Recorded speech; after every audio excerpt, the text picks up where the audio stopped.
Mr. Mrinal Sen, a filmmaker who has for the last 25 years been making films that are quite, or well, mostly different from the more conventional ones. Now, Mrinal Babu, what made you enter films? To be very frank, I was never cut out for film. I was never a film addict, nor I am now. Even after 20 years of filmmaking, I am not a cinema addict. You don't go often to the movies? No, not much.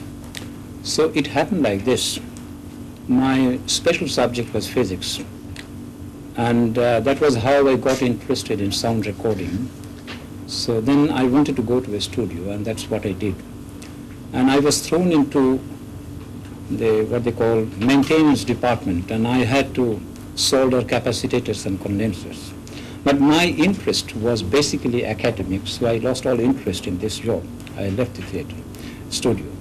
And I stayed there for 2 months, but never for a moment, never for a day I had been to the floor to watch shooting. And then what did I do? I used to go to the National Library, which at that time used to be called Imperial Library during British period. Yes. And I used to go there and I used to read all kinds of things. I didn't have any sense of direction, nothing at all. But then whatever I read, I made it a point to read on film sound recording. And then once accidentally it so happened that I ran into a book on aesthetics of cinema. Not that I understood every bit of it, but I liked it.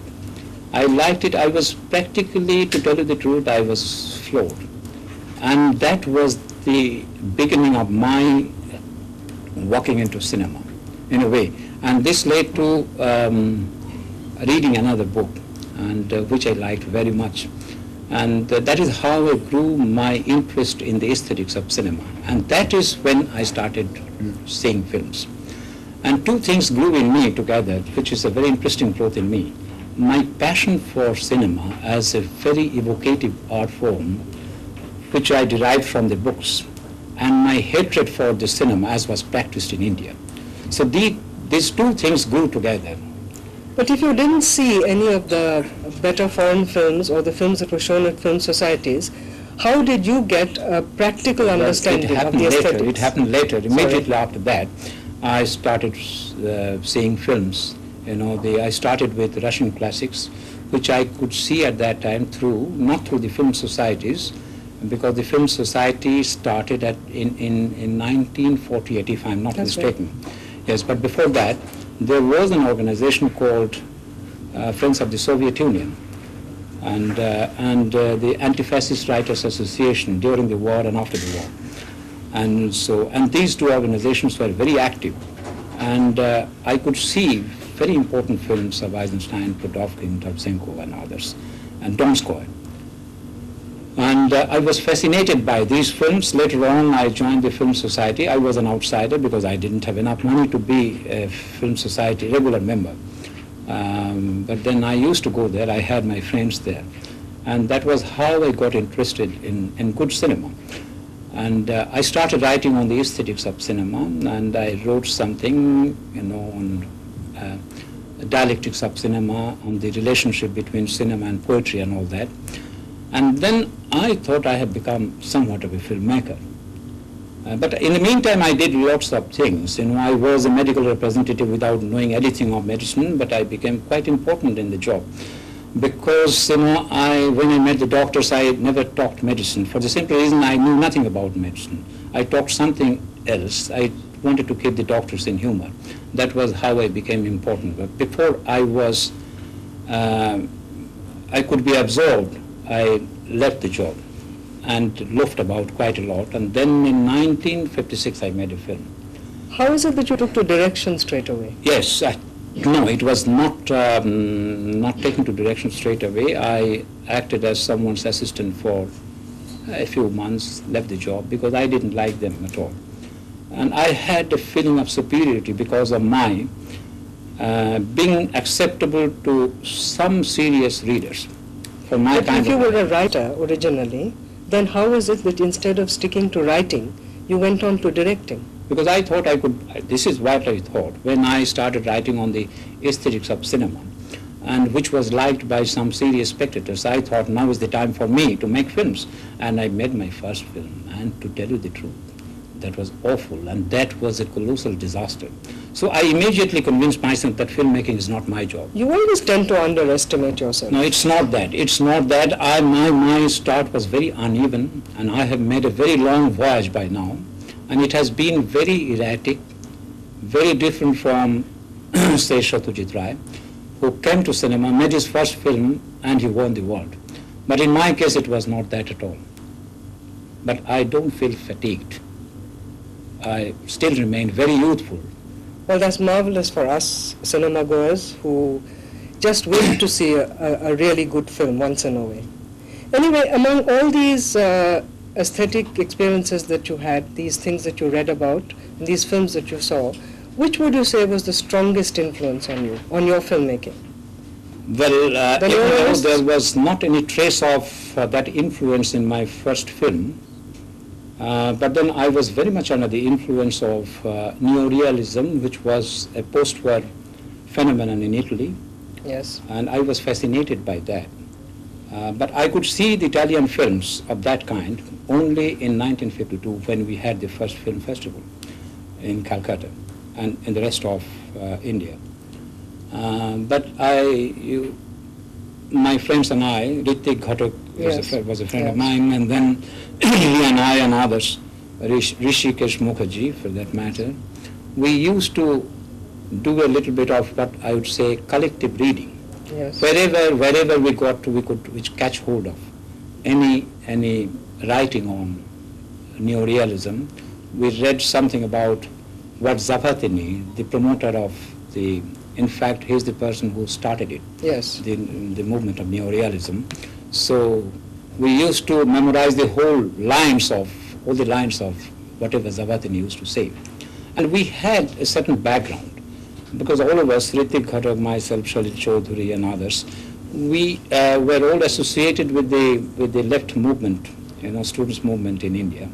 So that was the beginning. That was how the spade work was done. And later on we ran into this neorealism, and we could find a connection. Would you say, for instance, that one of the themes that appears persistently in your films is the disintegration of middle-class values? Would you say that has been influenced to any extent by the neorealist films, which in their own way dealt with the disintegration, shall we say the moral disintegration of a people who were defeated after a war? Well, yes, by all means. And the milieu was entirely different. Yes, of course. But then one has to intellectually extend one's experience to be able to identify, and that is exactly what we could do. And we could see, and our homage to neorealism, as was practiced in Italy, post-war Italy, could be demonstrated by the understanding of our reality. That was how we paid our homage to great masters like De Sica and others.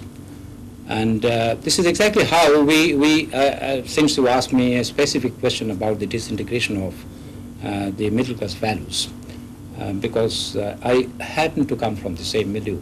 Yes. And it was so close to my life, close to my understanding. And that is exactly what I wanted to portray, and wanted to keep a certain perspective, because projecting the reality in its physicality is not enough. Unless you can keep a perspective, unless you can grow an attitude, I don't think you have any moral right to depict the reality the way it is shown, it is seen in life. Well, neorealism in Italy, to a certain extent, or to a very large extent, seems to now be a spent force. So, the realism that your films project, for instance in Ek Din Pratidin, or even a little earlier than that, quite a few of them, films like even parts of Calcutta 71, for instance, the rain sequence, which most of us thought was absolutely excellent. It applies to anybody who's getting wet in any case. I would say, would I be correct then in saying that neorealism still has a long way to go in India? Well, I have a feeling that neorealism, as was practiced in Italy, didn't exhaust itself. I think what we are trying to do, what I am trying to do, and what I understand neorealism to be, well, what I am doing is the logical extension of what I experienced, what I saw in the post-war Italian films. Yes, but we have had, for instance, especially in Bengal, after the partition, we have had a complete, how shall I put it, a sort of change in values. I'm not saying it's for the better or for the worse, but there has been a change. Can I give you my point here? When Surely. you say partition, I think it started with the war. Possibly. It started with the war. Yes. War and partition came almost one after another. Yes. And there was hardly any gap. So it started with the war, and the values were completely disintegrated. They continue to be disintegrated, or have they been disintegrated in a different fashion? Would you say, for instance, the hypocrisy that you have shown in Agdin Pratidin is a thing that you would have had roughly at the time you're talking about, or do you think that that is the logical extension of years of being deprived, as has been happening in certain areas? I wouldn't use that much of an unkind word as hypocrisy. What I would say, because it is because of my passion for the life of the middle class, yes, I would say that we are sandwiched between two forces. On one hand, you have the existing codes of morality. On the other hand, the needs of the present reality. yes, And we are sandwiched between the two.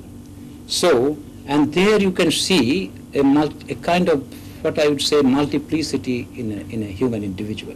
You mean a schizophrenia? No, multiplicity, that is you can't escape it, you can't escape it. On one hand, for instance, in Agdin Pratidin, I don't know if our viewers have seen the films, but then seen this particular film. But then all I can tell you that here you find the mother who is sandwiched between two forces. On one hand, you have the mother worrying for the daughter, which is very right. On the other hand, which is very, very understandable. On the other hand, you find the kind of the fear of public scandal that is there. And the public scandal grows out of the existing codes of morality.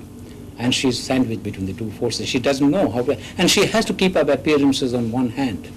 And she becomes a tragic character. And she undergoes this process. And what we find, it is not just that. And the film doesn't end there. Throughout this night-long experiences of the mother and the entire family, when the young daughter, the sole breadwinner, doesn't come home. And well, this experience leads to certain chemical reaction. I don't know how the chemistry operates, but then what happens? Next day, you find her to be a different woman. The woman who ran into her small room, yes, to escape the attention of the people, because all the people were awake when in the early dawn the girl came back. The mother just wanted to see that the girl is there. She's there, perfectly composed, and she was happy. But then at the same time, the fear of public scandal that completely crippled her, and she ran into her small room. But next day, you find her coming out. And there, I can clearly see a kind of, what I would say, interior strength hidden behind despair. And that is perhaps one of the hopes for survival for the middle class people. Well, one of the most interesting features of your films, which I find, is your extremely interesting understanding of women. I don't mean it's a sort of sentimental sympathizing. That sort of thing you come across in quite a few ordinary conventional films too. What I find rather extraordinary is your pragmatic understanding of how a woman would react in a particular situation. I wonder how you come by this knowledge, aside from the fact, of course, that you must have obviously observed your family and other people very closely. Well, I'm happy that you like my way of looking at women. I have always felt, and everybody does, every sensible person does, that we live in a society where male chauvinism is rampant. It's a global phenomenon. It is not an Indian case alone. You find it everywhere. even in the highly sophisticated countries. Oh, true. You find male chauvinism playing a very dominant role. But here in India and in other developing countries, you find male chauvinism being manifesting itself in very crude ways. And this is what I have seen from the facts of life in my family and even outside. I remember while in Cannes last year, my wife played the mother in the film. Yes. And well, to make a film, to direct a film is pretty difficult, but to direct a wife is much more difficult. Oh, that sounds like your male chauvinism. Well, yes, it is that. And that is what I will tell you about it. I am now passing through a self-criticism, passing through a phase of self-criticism, and that is why I took up this subject. And I happen to be a member of that class which indulges in male chauvinism. I am a man. So that was very interesting, and I come to this point. An interviewer asked my wife, now, how do you look at male chauvinism? And she said, look, my husband and I, we go to studios together, we work together, and he puts in his lever, but he always tries to convince me that he works much more than me, but in my own way, I feel that I also work very hard. And we come together, and then when we come home, my husband relaxes and my business is to make tea, prepare tea for him. That is where I can find a kind of contradictions my husband suffers from. Right. And so this is what we do, and this is what it is. And the admission of this fact, well, is very important for me. Yet there's there's another very interesting factor in some of your films. Normally, when a man and a woman are involved, it ends up in a romantic development. But in at least two films, where there would probably, at least in one film in which you would have had complete justification in it ending up like that, in Padatik is the film I have in mind, here is this young woman and this young man who have at least a political affinity, who are together. It does not, it ends, they just exchange notes. They just react like people react to people instead of ending up as a romantic team. That's a most unusual thing in your films. The same thing happened in one of your very early films, I remember, which struck me as being very extraordinary even at that time, and that was a Neela Kashe Niche, where there is... Long back. Oh, well, I mean, long back or not, it still had its points. It's this extraordinary sympathy between the housewife and the Chinese hawker. I thought that was extremely well done. The rest of the film I can argue about, but that particular thing was done with a strange sensitivity. Do you feel that there could be more films made about relationships between, say, men and women that do not necessarily end up in romantic entanglements? Well, I have always felt in our society where there are, even now, a lot of taboos are there. Taboos do exist in our society in the relationship between man and woman. I have a feeling that the relationship matures only after marriage. So I always love to do an exercise in post-marital relationship. Yes. That, to my mind, is much more interesting to me. And even if not that, I'd like to depict a working woman. And this is what I have been doing in my films. Yes. And this is what I did in one of my lesser-known films called Punascho. I don't know if you have seen that film. That was made long back in 1961. And this was also done, the post-marital relationship was also attempted in an earlier film in 1960, Baishes Ravan. Yes, that's right. And these are the films, and this relationship, and through this relationship, through the human experiences, by the contact of the two-person man and woman who are inseparable in many ways, Yes. By unalterable social institutions and other things. Well, that leads to my comment on the society we live in. So my focus, I try to emphasize on the individual relationship, an individual in relation to the society. Yes. This is what I have been trying to do, and in the process, by inference, I try to build my understanding of the society. And I have been feeling, many people ask me, who is your greatest influence? You also asked me about neorealism leaving a great impact on me. That is very true. But if you ask me who is my greatest teacher, I must tell you that my greatest teacher is my own time. I have been changing myself, and quite often do I contradict myself, and quite often do I tell people, don't ask me to go on talking for more than 10 minutes because I will be contradicting myself. You never know, and you have to give me some more time to correct myself. Well, that's in the nature of change. And this is what I feel. This is a sign of growth. I believe in correcting my own conclusions. This is not because of any sense of uncertainty, but this is because of a sense of growth in me. I have been growing with the changing time. And so I derive a lot of inspiration from my own time. And right at the moment, can I continue? Yes, please. Right at the moment, I have almost grown this belief that all of us in the middle class setup, we are all renegades in a way.